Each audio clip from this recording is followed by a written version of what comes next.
Саламатсыздар ма? Баршаңызға қайырлы күн. Бүгін есепті кесте құру тәсілі арқылы қалай шығаруға болады, соны түсіндірмекшімін. Айжан, Маржан, Тоғжан ойнап жүріп, әрбірі қалтасына аю, қоян және піл ойыншықтарының біреуін салды. Айжан қоянды да аюды да тыққан жоқ, Маржан қоянды тығып алды, қай ойыншықты қай қыз қалтасына тығып алды. Осылай кестені құрып аламыз. Енді мәліметтерге тоқталамыз.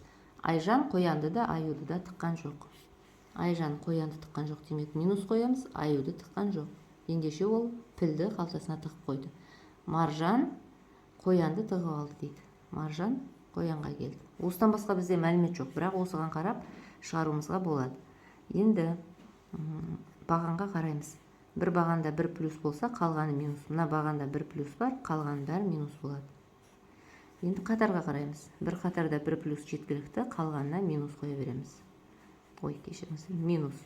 Мына жерде 2 минус бар, демек мына жерге плюс қоямыз. Мына жерге минус қоямыз. Сонда Айжан пілді қалтасына салып алды, Маржан қоянды, Тоғжан аюды салып алды.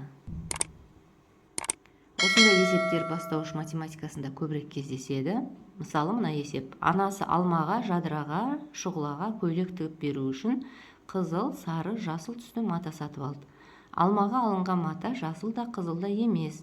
Жанарға алынған жасыл емес. Шұғыланың қандай түсті мата сатып алғаны белгісіз. Қыздардың қайсысына қандай түсті мата сатып алынды, кесте құрып шығару керек. Осы есепті оқушы қалай шығарды?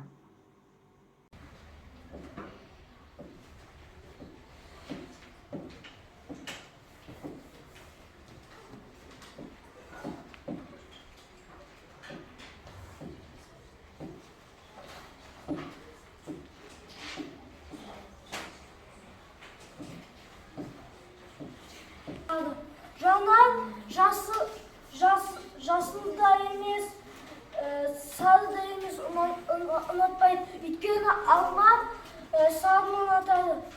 Онан соң қызыл. Шұғылаға жасыл ұнатады. Өте жақсы. Құрметті оқушым, есептің шығару жолын түсінген болсаңыз, сізге бірнеше есептің нұсқасын ұсынамын. Соны осы тәсілмен шығарып көріңіз.